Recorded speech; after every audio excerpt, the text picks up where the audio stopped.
السلام عليكم، ازيكم عاملين ايه؟ يا رب دايما تكونوا في احسن حال.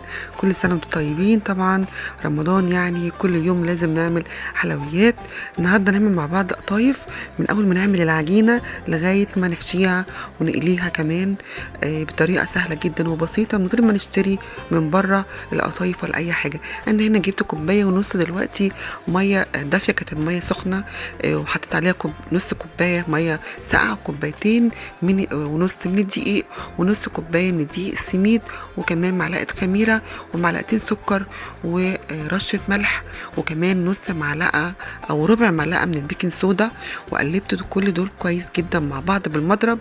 طبعا مش محتاجه ان انا اضرب في الخلاط ولا كبه ولا اي حاجه، بالمضرب كده لغايه ما الخليط بقى معايا ناعم جدا. وبدات ان انا اصفيه عشان لو في اي تكتلات بالمصفى. وحطيت نص معلقه البيكنج صودا في اخر حاجه.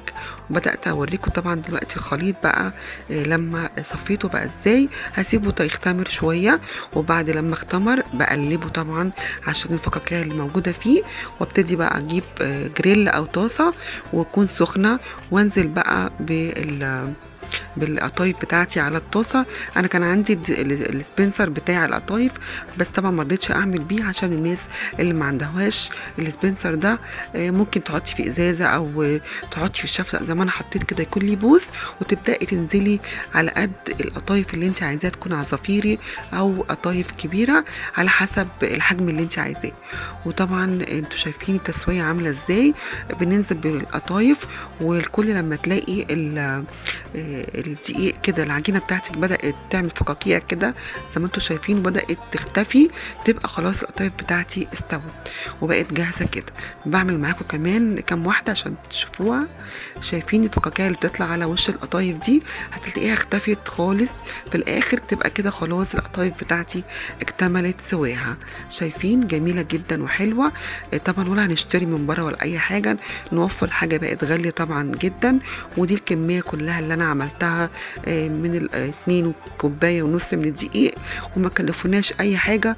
ومفروض ان انا بحط كل مره لبن بودر، بس كان المره دي خلصان من عندي وما حطيتش لبن بودر، ميه ودقيق، ويكون نص كوبايه دقيق من السميد بتاع البسبوسه. وكده شكرا، عملنا احلى قطايف في البيت، ولا اشتريناها من بره ولا حاجه.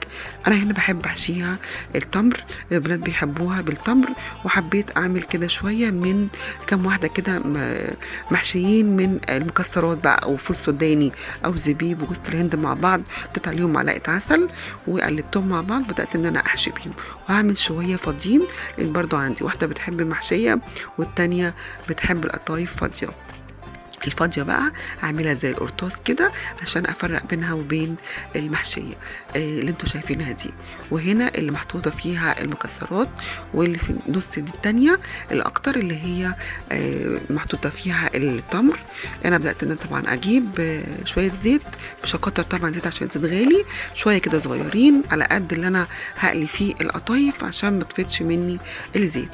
طبعا تعرفين الزيت بقى عامل ازاي، غالي جدا بقى، عامل زي الفاكهه يعني، او مش عايزه اقول، بقى غالي جدا. وحاجه ما بقتش بصراحه، كان بيبقى عندنا كتير، دلوقتي بنحاسب على كل حاجه من الغلا اللي احنا فيه. ربنا يرحمنا يا رب برحمته. بدات ان طبعا اقليها وبقلبها كده على الناحيتين على حسب اللون اللي انت عايزاه، طبعا اللون الذهبي الجميل ده. وبطلعها اصفيها في المصفى من الزيت، وبعد كده اخدها على السيرب بتاعي او الشربات عاملاه، او السيرب كوبايتين من السكر على كوبايتين ميه، اسيبهم لغايه 5 دقايق او 7 دقايق بالكتير، وذره ملح من الليمون وبس كده. وهتلاقيه بعد شويه بيتقل معاكي. طبعا لازم القطايف تكون الشربات بتاعها يكون تقيل ويكون بارد. نطلع القطايف سخنه وناخدها على السيرب بتاعنا، ويكون طبعا برضو في مصفى عشان لما نحطها في السيرب زي ما انتوا شايفين كده. حتى جايبه مج واحط كده في المصفى علشان تنزل السيرب الزياده، بتبقاش كلها لما اقدمها في الطبق تكون كلها من الشربات او السيرب موجود فيها. تتصفى كده، باخدها بالمعلقه والشوكه واحطها في المصفى تتصفى. اتمنى يا رب يكون الفيديو عجبكم ولسه مكملين معايا. كنت معاكم سولا من قناه سولا صلاحي.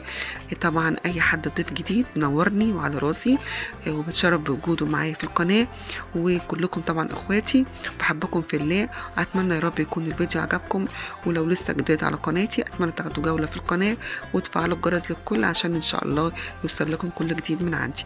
وديكت القطايف بتاعتنا شايفين طعم يعني بجد طعمها حلو جدا ومقرمشه وجميله، وعملناها من غير ما نشتري من بره، وفرنا فلوسنا وكمان عملنا حاجه نضيفه بايدينا لاولادنا. كل سنه وانتم طيبين ورمضان كريم، ربنا يعودوا عليكم بخير يا رب، وتطلعوا منه كده مجبورين الخاطر، وكل دعواتكم ان شاء الله مستجاب. دي القطايف اللي هي الفاضيه، طعمها حلو جدا برضو لما بتكون ساده برضو جميله.